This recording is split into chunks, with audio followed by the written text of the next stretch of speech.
ఒక చర్చ్ కట్టడానికి 632 years time పట్టిందంటే నమ్ముతావా? నిజమా? అదేదా పాసిబుల్? 632 ఇయర్స్ అంటే ఏమనుకున్నావు?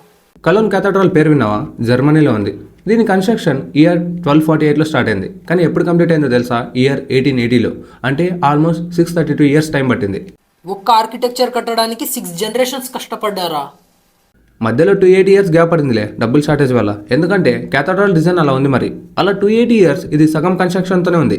ఆ తర్వాత కింగ్ ఆఫ్ పర్షా ఈ చర్చిని కంప్లీట్ చేద్దామని ముందుకు వచ్చాడు. ఓల్డ్ బ్లూ ప్రింట్ తెప్పిస్తే షాక్ అయ్యి ఈ ఖర్చు నా ఒక్కడే వల్ల కాదని వెనకడుగు వేశాడు. ఈ మాట విన్న తర్వాత కొలన్ ప్రజలంతా కలిసి కొన్ని డబ్బుల్ని కలెక్ట్ చేశారు. మిగతా డబ్బుల్ని కింగ్ ఆఫ్ పర్షా పెట్టుకొని మళ్ళీ 1842లో ఈ చర్చ్ కన్స్ట్రక్షన్ మరి స్టార్ట్ అయింది. ఆఖరికి 1880లో ఈ చర్చ్ కన్స్ట్రక్షన్ అనేది కంప్లీట్ అయింది. మరి వరల్డ్ వార్ 2లో క్యాథడ్రల్ పైన అటాక్ జరిగిందంట కదా? అవును, ఇది ఎంత స్ట్రాంగ్ అంటే డైరెక్ట్గా 14 టైమ్స్ హై ఎక్స్ప్లోజివ్ బాంబ్స్ ఆ చర్చ్ మీద పడినా ఎలాంటి డ్యామేజ్ కూడా కాలేదు. దీనికి కారణం గాథిక్ ఇంజనీరింగ్.